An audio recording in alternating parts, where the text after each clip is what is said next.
Bismillahirrahmanirrahim. Assalamualaikum warahmatullahi wabarakatuh. Alhamdulillah. Wassalatu wassalamu ala asrofil anbiya'i wal mursalin wa ala alihi wa sahbihi ajma'in. Amma ba'd. Asyhadu an la ilaha illallah wahdahu la syarika lah wa asyhadu anna Muhammadan abduhu wa rasuluhu la nabiyya ba'dah.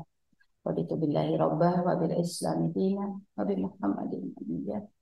Rabbi shrah li sadri wa yassir li amri wa hlul 'uqdatam min lisani yafqahu qawli.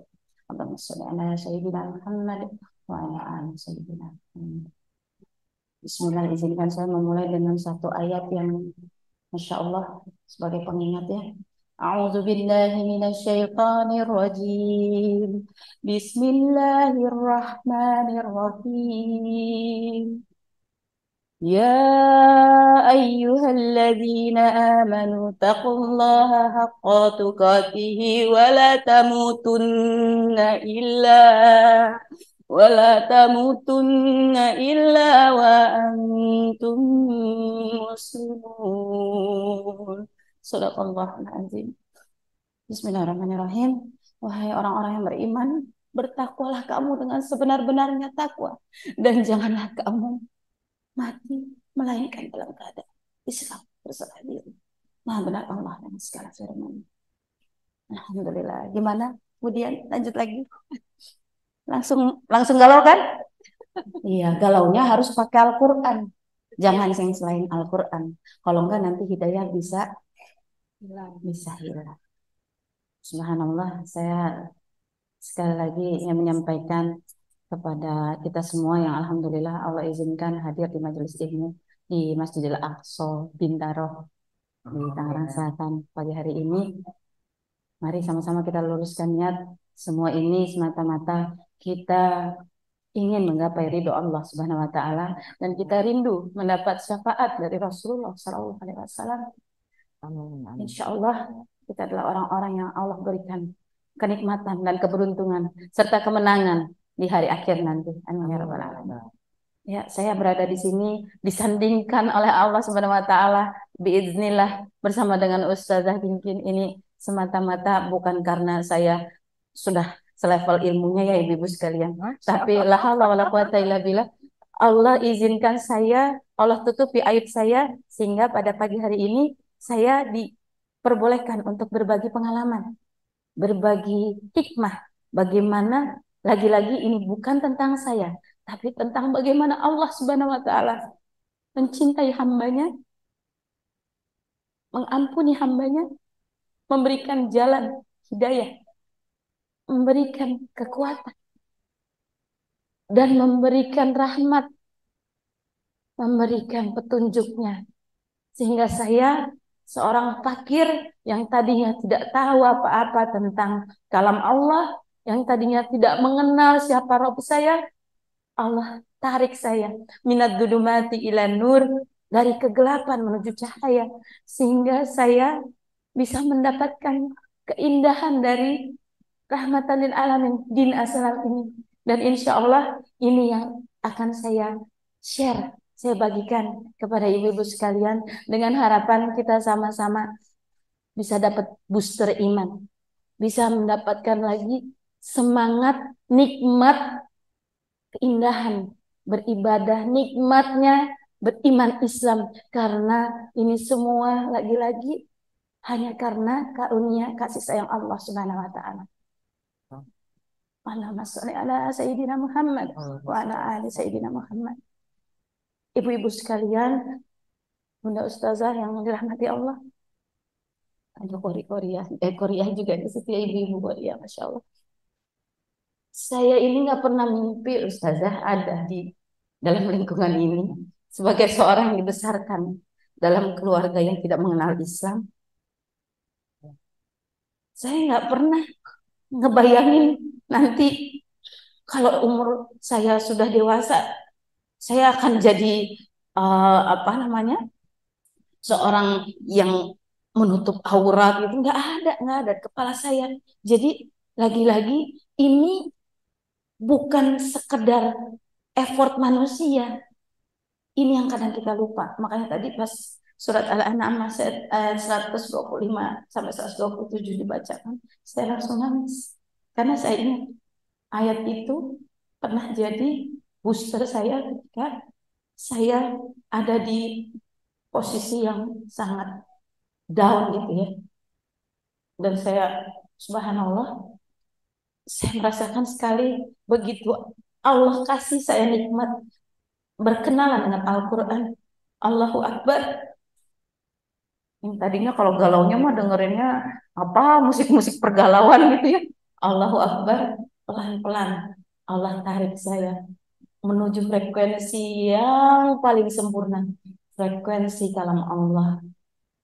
Subhanallah. Ini adalah mukjizat terbesar sepanjang masa. Kenapa? Karena Al-Quran turunnya dalam bentuk frekuensi audio. Sebagaimana malaikat Jibril alaihissalam ditugaskan Allah Subhanahu wa taala menyampaikannya kepada Nabi kita Nabi Muhammad sallallahu alaihi wasallam. Gak ujuk-ujuk jadi mushaf ya ibu-ibu ya. Tapi dari audio. Supaya apa? Supaya terjaga. Karena dari frekuensi audio itulah para hafizah itu tahu mana panjang, mana pendek, mana makhraj, mana sifat huruf ya, yang harusnya, yang sempurnanya seperti apa, itu dari situ. Makanya orang-orang yang nggak dikasih Allah penglihatan itu bisa, masya Allah ya, jadi penghafal Quran luar biasa karena Allah kasih frekuensi audio, dan frekuensi audio itulah yang sebenarnya Allah aktifkan pertama kali di manusia. Makanya kan dari bayi sebelum keluar kandungan, kalau ibu kan bisa ya berkomunikasi dengan bayinya ya, kalau dibacakan Al-Quran. Kalau saudara-saudara kita yang belum kenal Al-Quran dikasihnya kasih lagu klasik Mozart gitu. Kasihan karena belum kenal Al-Quran. Alhamdulillah ya, pendengaran juga yang Allah aktifasi pertama sebagai panca indera, dan pendengaran juga yang Allah nonaktifkan terakhir ketika kita menemui ajal. Makanya kita ditalakinkan kalau nanti ya, bukan sekarang, apa mau latihan sekarang? Enggak. Tapi siapa yang mau masuk surga? Saya mau masuk surga. Nah, Masya Allah. Kalau ditanya mau masuk surga, yang mau masuk surga kan cuma dua atau berapa orang? Siapa yang mau masuk surga, ibu-ibu? Nah, gitu. Bismillah ya. Kita kan mau ketemu sama Allah dan mau ketemu sama Rasulullah SAW. Harus mau dong kalau ditanya siapa yang mau masuk surga. Tapi kan pertanyaan berikutnya, siapa yang mau meninggal gitu ya, Kak? Iyalah, syaratnya mau masuk surga kan harus meninggal ya, Ustaz saya. Tanyanya itu, siap nggak kita bertemu dengan ajal? Kalau misalnya ajal ini kan sesuatu yang nggak bisa enggak ya, wajib ya. Setiap yang bernafas pasti akan mati kan gitu ya. Jadi nggak bisa enggak, pasti kita temui. Mau dalam kondisi apapun, kita pasti akan bertemu dengan ajal. Nggak tunggu tua, nggak harus sakit dulu. Berarti apa? Berarti ini keniscayaan hidup. Sebagaimana Allah Subhanahu wa taala sudah memfirmankannya di dalam beberapa ayat Al-Qur'an yang saya ingat, yang surat Al-Baqarah 185 ya, Ustazah. Kullu nafsin dha'iqatul maut. 195. 195 apa 185 ya? 185 ya. Coba ibu-ibu yang punya Al-Qur'an surat Al-Baqarah 195. berapa tuh? Itu salah satu yang juga pernah membuat saya maut. iya. Ada juga sih ada juga di surat Al-Anbiya ayat 35 dan ada di surat Al-Ankabut. Tapi yang paling saya ingat yang di surat Al-Baqarah. sorry, bukan Al-Baqarah ya. Ali Imran ya. Ali Imran 185. Iya. Afwan. Inilah yang membuktikan bahwa otak kita terbatas. Tapi kalam Allah tidak terbatas ya, sempurna. Nah, mumpung masih bulan Muharram yuk, siapa yang mau baca Al-Qur'annya? Dapat pahala double, Masya Allah. Kok double Kak? Ya iyalah, bulan haram, segala sesuatu dilipat gandakan sama Allah. Ada yang mau baca nggak, ibu-ibu? Oh, Masya Allah, Allahu Akbar. Ayo.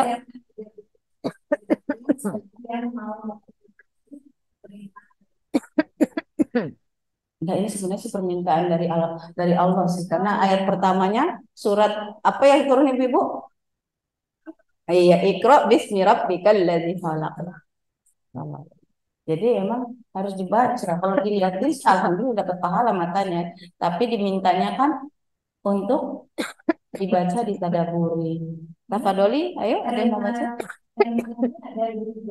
Iya, tadi ada di Al-Anbiya juga sama Ankabut. Masya Allah, alhamdulillah. Alhamdulillah. Yang pasti yang pertama dapat kasih sayang Allah karena kita diminta untuk baca Al-Quran. Insya Allah orang-orang yang berinteraksi dengan Al-Quran itu akan mendapatkan kemuliaan dari Allah Subhanahu Wa Taala. Amin ya Rabbal Alamin. Ya, kita tahu ya ibu-ibu sekalian ya, kakak-kakak semuanya. Malaikat Jibril alaihissalam menjadi penghulunya para malaikat karena dapat tugas bawa Al-Quran dari Lauh Mahfuz untuk dibacakan ke Nabi kita Nabi Muhammad Sallallahu Alaihi Wasallam. Nabi kita Nabi Muhammad Sallallahu Alaihi Wasallam Nabi terakhir, tapi Allah muliakan menjadi imamnya para nabi. Karena apa? Dapat risalah Al-Quran. Masya Allah. Dan Rasulullah SAW mendapatkan tugas 23 tahun lebih menyampaikannya juga ya sambil sambil dikasih sampai lengkap lalu menyampaikan juga kepada umatnya. Umatnya siapa? Kita yang kalau kata Allah dalam surat Ali Imran ayat 110 untuk khairu ummah ukhrijat linnas. Masya Allah. Allah spesialkan kita umatnya Nabi Muhammad Sallallahu Alaihi Wasallam karena kita dikasih Al-Quran. Bagaimana bulan Ramadan menjadi bulan yang paling kita tunggu-tunggu karena bulan itu turun Al-Quran dan malam Lailatul Qadar menjadi malam 1000 bulan. Karena apa? Karena ada Al-Quran di situ diturunkan sampai apa? Diabadikan ya dalam surat Al-Qadar ya. Masya Allah. Jadi jangan pernah kita merasa malu. Walaupun terbata-bata, bacanya bener apa? Nggak apa-apa Bu, Allah Maha tahu. Tapi yang penting kita niatkan. Ya Allah, saya sudah Engkau muliakan, Engkau takdirkan menjadi umatnya Nabi Muhammad SAW. Saya nggak mau ya Allah bikin Rasulullah SAW sedih. Karena kalau di surat Al-Furqan ayat 30 itu disebut Nabi Muhammad SAW itu sampai ngadu kepada Allah Subhanahu Wa Taala karena waktu itu sebagian umatnya Bani Quraisy itu mengabaikan Al-Quran. Kita jangan sampai jadi umatnya Rasulullah SAW yang justru membuat beliau sedih. Mari kita sudah dimuliakan oleh Al-Quran, kita jaga kemuliaan itu sebagai wujud syukur kita. Alhamdulillah. Karena nikmat mencintai Islam dalam keseluruhan yang kafah itu nggak akan bisa kalau kita nggak berinteraksi sama Al-Quran. Inilah bukti yang nyata kebesaran Allah Subhanahu Wa Taala karena Allah sendiri yang jamin validasikan apa istilahnya garansi ya Bu ya. Ibu kalau pengen beli barang asli biasanya nyari garansi nggak Bu? Nah, ini garansinya dari Allah Bu. Kalam Allah yang asli bukan yang hoax. La haula wala quwata illa billah. Dulu saya waktu belum kenal Al-Quran dapat juga kalam Allah tapi yang sudah nggak ori Bu kalau istilahnya. Kok nggak ori Kak? Iya karena kata Allah Subhanahu Wa Taala itu yang sebelum Al-Quran itu sudah kena tangan manusia, udah dicampur-campur Bu. Jadi jangan pernah bilang, oh kalau saudara Kristiani kita kitabnya Injil. Enggak Bu, yang dipegang sama saudara-saudara kita sekarang bukan Injil yang asli Bu. Saya nyebutnya Bible, bukan Alkitab juga. Karena kalau Alkitab itu caranya penjajah untuk menerjemahkan Bible supaya mengecoh umat Islam yang ada di negeri ini waktu zaman penjajahan supaya kena misionarisasi. Jadi sebutnya Bible aja Bu. La haula wala quwata illa billah. Sebenarnya kita semua lahir muslim ya Bu ya. Saya juga dulu lahir muslim Bu. Cuman saya nggak sadar Bu. nggak sadar. Loh, kakak bukannya dulu Kristen nggak? Ya Allah, inilah indahnya Al-Quran ya. Dalam surat Al-A'raf ayat 172, Allah abadikan bu. Ayo bu, ada yang mau baca lagi nggak suratnya? Al-A'raf, surat ke-7, ayat 172.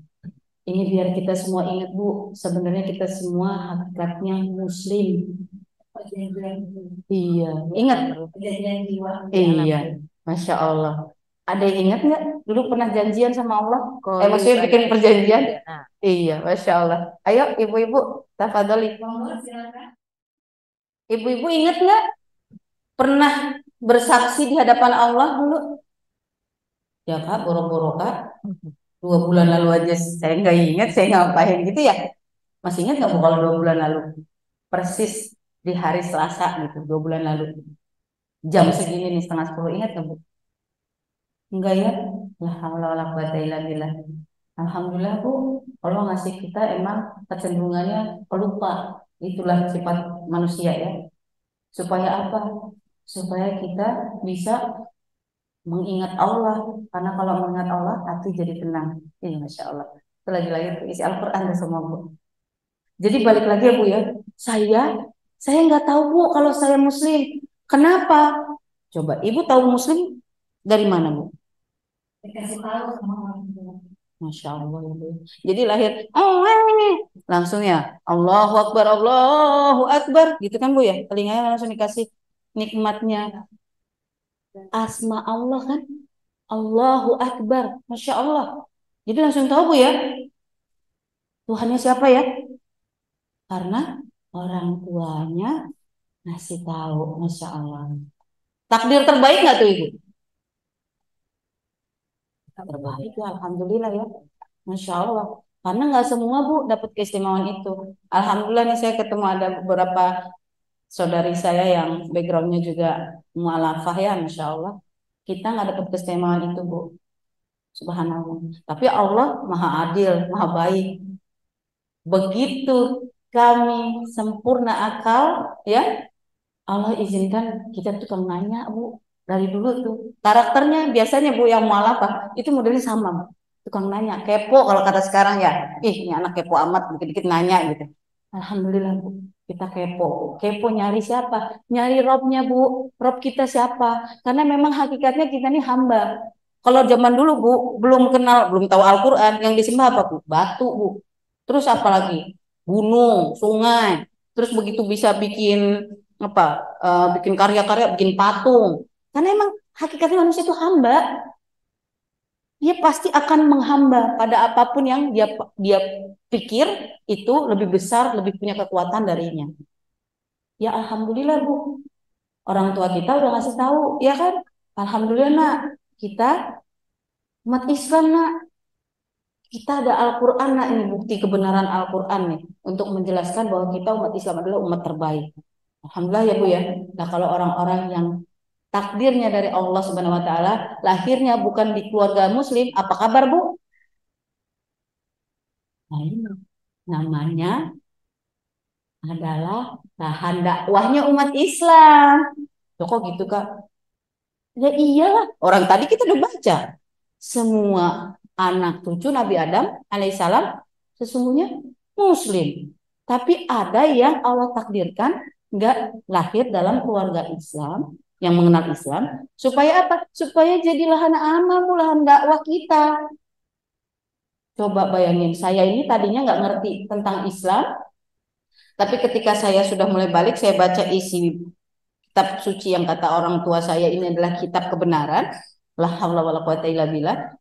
Memang dasarnya suka kepo. Terus saya nanya, loh kok jadilah terang dan jadilah gelap. Tapi belum ada mataharinya. Terus loh kok ditumbuhkan tumbuh-tumbuhan. Tapi mataharinya belum ada. Terus hari berikutnya baru jadi ada matahari dan ada bulan. Ini gimana ya, Bu Guru? Dulu nanya sama guru agama. Kamu kebanyakan nanya kitab suci bukan untuk ditanya-tanya. Kamu kurang beriman. Sana ngaku dosa. Nah, ngaku dosa lah saya. Subhanallah, izin Allah. Setelah saya nggak berani lagi mempertanyakan, termasuk mempertanyakan kisah Nabi Isa alaihissalam yang dulu saya kenalnya namanya Yesus. Ya, jadi ini sebenarnya sosok yang sama ya ibu-ibu ya. Cuma pemahaman yang beda. Kita umat Islam ya, agama yang benar, yang hak, yang mentauhidkan Allah Subhanahu wa taala, meyakini bahwa yang saudara-saudara kita panggilnya Yesus itu adalah Nabi Isa alaihissalam yang dimaksud dalam Al-Qur'an, eh, apa namanya? Nah, surat An-Nisa 171 juga saya ingat banget sebagai kode keras dari Allah untuk saya waktu itu.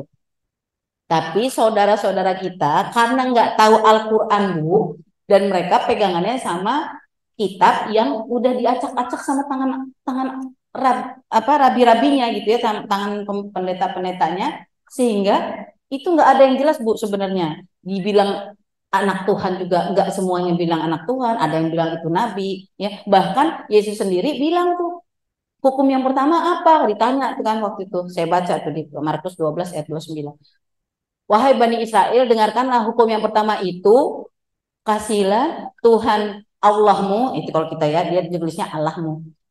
Allah yang esa dengan segenap hatimu, dengan segenap jiwamu, dengan segenap akal budimu. Itu yang bilang Yesus.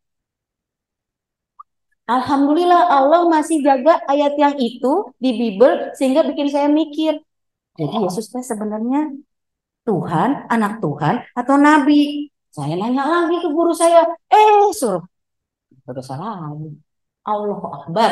Atas izin Allah pas saya kuliah, Allah kasih lagi tuh kesempatan untuk mempertanyakan siapa sebenarnya Rabbmu. Lewat apa Bu? Lewat ngobrol santai sama teman di kampus. Namanya anak kampus kan, Masya Allah. Ngomongin apa? Teori awalnya, teori komunikasi, teori apalah segala jenis teori. Sampai akhirnya kita ngomong, terus siapa sebenarnya yang memiliki alam semesta ini? Menurut teori ini. Akhirnya teman saya bilang, Eh, tapi kan pasti Tuhan lah.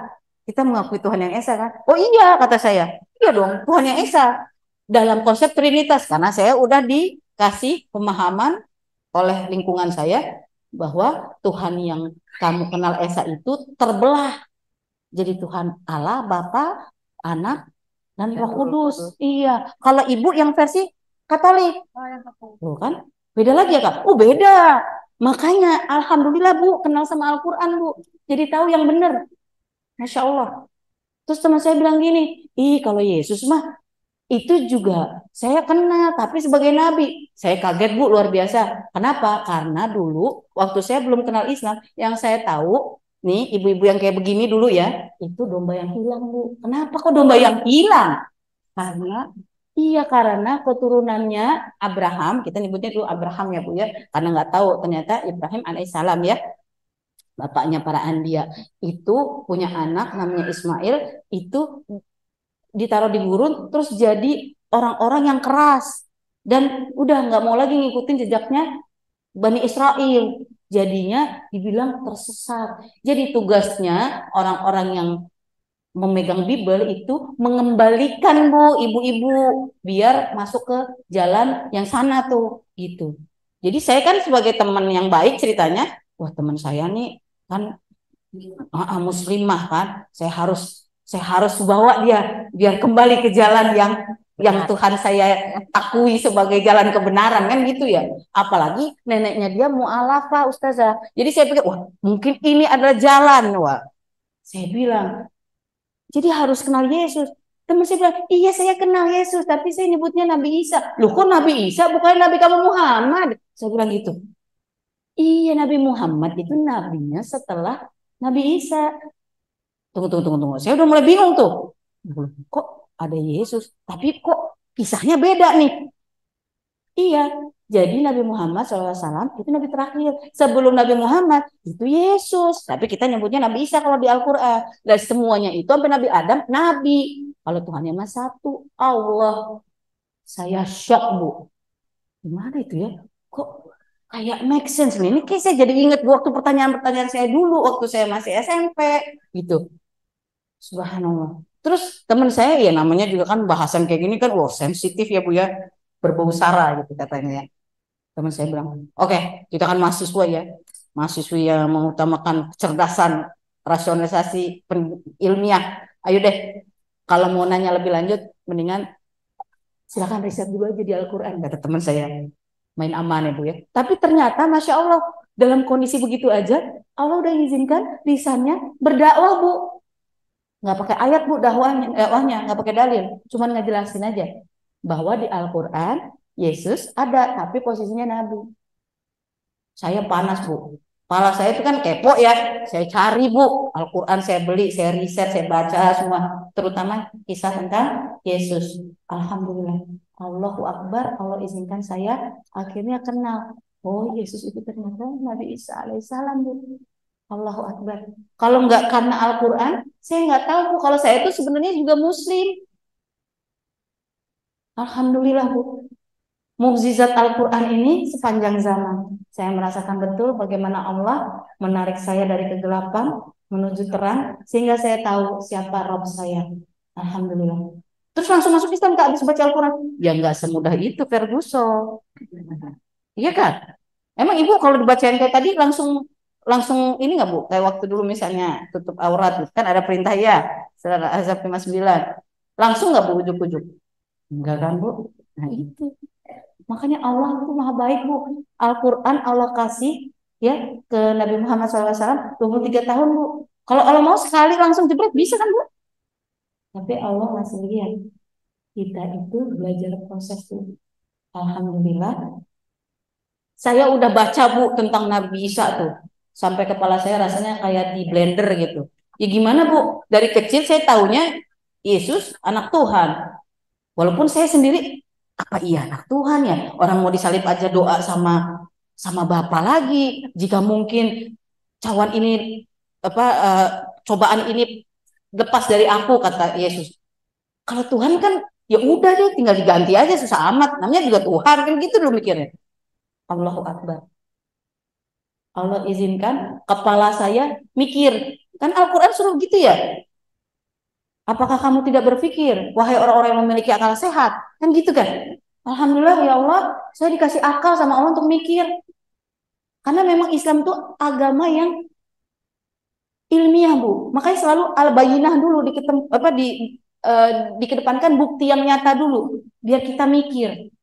Biar panca indera kita ini berfungsi untuk menyaring semua pesan-pesan dan otak kita ini berfungsi untuk memilah. Subhanallah, hati saya tapi keras Bu. Karena ngelihatnya gini Bu. Ini sih Al-Qur'annya bagus ya Masya Allah ya. Tapi kenapa orang-orang yang katanya muslim kayak begini ya? Subhanallah Bu, zaman itu Bu lagi seru-serunya yang namanya gereja dibom, terus apa lagi? Pokoknya kisah-kisah Islamofobia ya. Itu 90-an akhir, 99. Oh, Kan lagi lucu-lucunya tuh ya, terus dikejar-kejar ada yang kolor hijau lah apa segala macam. Pokoknya banyak kisahnya tuh di berita. Soalnya emang saya dulu bacanya koran yang emang koran dari tetangga sebelah gitu ya. Iya, gitu. Dan itu kan semuanya image-nya menjelekkan Islam ya. Jadi saya terus ditambah lagi keseharian saya kalau ketemu umat Muslim yang saya ketahui dan emang benar-benar berinteraksi dengan saya, mohon maaf lahir batin ya, ini buat peringatan buat kita semua. Karena pihak dulu pihak gereja gitu, ayo kita ini charity kemana Ustazah? Orang-orang miskin yang kebanyakan Muslim, kita kasih tuh baju yang bagus, kita kasih makanan enak, gitu. Jadi kumuh image-nya, nggak berpendidikan, ya. Terus, oh subhanallah, sendalnya hilang Bu. Iya, habis dari masjid sendalnya hilang. Subhanallah, kebayang nggak Bu? Ini belum kenal Islam banget loh dulu, cuman tahu baca di Al-Quran terus lihat keseharian. Karena kan orang yang nggak kenal Islam pasti ngelihatnya kan kita nih yang bawa Al-Quran nih. La haula wala quwata illa billah. Ditambah lagi teman saya Ustazah kalau janjian nih sama saya, ya insya Allah besoknya nggak datang. Bu malu nggak sih Bu? Ya Allah. Padahal Al-Qurannya itu kebenaran Bu. Cuman emang inilah PR kita Bu. Tapi Allahu Akbar lagi-lagi Bu ya. Alhamdulillah Allah izinkan hati saya tuh luruskan niat. Karena saya mau ketemu sama Rob saya nggak mau bingung nanti. Ini kalau ibarat ngirim surat kepada yang mana? Yang bapak, yang anak, yang kan nggak mungkin ya Ibu ya. Orang kita yang ngirim salah alamat nomor 24 jadi 242 aja jadi salah nyampainya. Pakai CC. Kalau tahu, ya kan? Kata malaikat siapa gitu. Nggak approve. Orang pertanyaan pertama, siapa Tuhanmu? Kalau passwordnya aja udah salah, Bu. Wallahu alam ya, Bu ya, nasibnya gimana ya? Karena kan yang pertama dicek itu kan syahadat. Alhamdulillah, Bu. Dalam kondisi saya keras hati, saya sempat agnostik, Bu. Jadi saya nggak mau lagi ke gereja, tapi saya juga nggak mau belajar Islam lebih dalam. Ya udah, biarin aja lah. Allah kan maha, maha tahu. Saya pokoknya saya yakin ada Tuhan yang maha besar. Saya mau berkomunikasi dengan gaya saya. Itu dulu. Nauzubillah. Ngaco. Dan ikutin ya, Bu ya. Izin Allah, Bu. Lagi kondisi ngaco gitu, Allah kasih saya mimpi. Mimpi saya serem banget, Bu. Lah Allah saya mimpi terbujur kaku, gelap, sempit ya. Saya ngebayangin tuh saya kayak aduh, dihimpit gitu. Kondisinya benar-benar kayak serem banget. Dan dalam kondisi itu ada terang yang seberkas makin terang, makin terang, makin terang. Saya nggak tahu bahasanya pakai bahasa apa, tapi yang jelas saya dapat pemahaman bahwa itu pertanyaannya tuh, Bu. Siapa Tuhanmu? Siapa nabimu? Allahu Akbar, Bu. Saya bangun, Bu. Kalau nggak bangun, saya selesai lah, Bu. Udah ditanyain. Ternyata alam barzah gitu kan. Alhamdulillah, Bu. Lagi tidur bangun. Karena dingin. Nangis saya. Ya Allah, ini udah dikasih tanda gitu sebenarnya kan udah kan nggak ada ya Bu yang mimpi pesan mimpinya mimpi mati emang ada yang mau mimpi mati gitu nggak ada kan kan jelas-jelas itu hal yang goib ya yang di luar kemampuan kita izin Allah tuh udah dikasih kode keras saya nyebutnya mimpi yang kode keras saya akhirnya dah saya berserah diri suka nggak suka terpaksa nggak terpaksa ya pasti kita meninggalnya pasti akan sebagai hambanya Allah jadi daripada saya udah keburu di end alhamdulillah saya masih dikasih mimpi itu saya langsung nanyain teman saya yang ngejelasin tentang Yesus itu ke saya mau syahadat teman saya kaget loh datang datang habis ngobrol begitu tahu mau syahadat gitu itu saya udah kontrak rekaman tapi masih dalam proses pembuatan album. Mm-mm. Jadi memang pada saat jadi pas muncul pun saya tuh nggak jelasin kalau saya sudah muslim. Saya masih diem-diem karena iya iya karena saya mikirnya kan nggak enak sama orang tua ya sama ibu saya gitu. La haula wala quwata illa billah. Ini kepencet aja kayaknya ya. Ya, bismillah.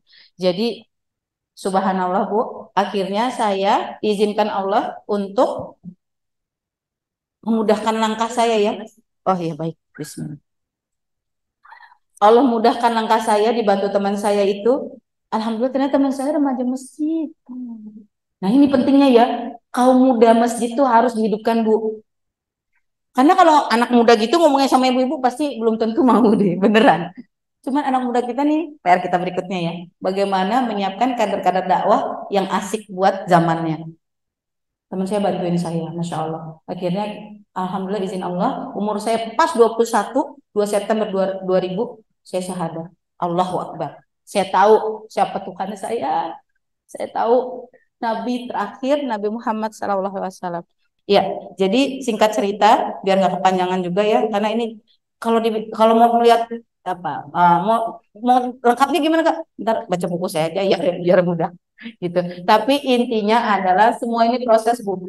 Ya, yang paling penting harus kita syukuri adalah Alhamdulillah ya Allah, setiap detik sisa usiaku Allah izinkan saya semakin mengenal mengenal Allah, mengenal agama Allah, mengenal Rasulullah SAW, ya lewat apa? Lewat keindahan ilmu. Ini yang saya dapat. Dan alhamdulillah izin Allah karena saya suka kepo, saya hadir ke majelis ilmu, Allah tarik pelan-pelan.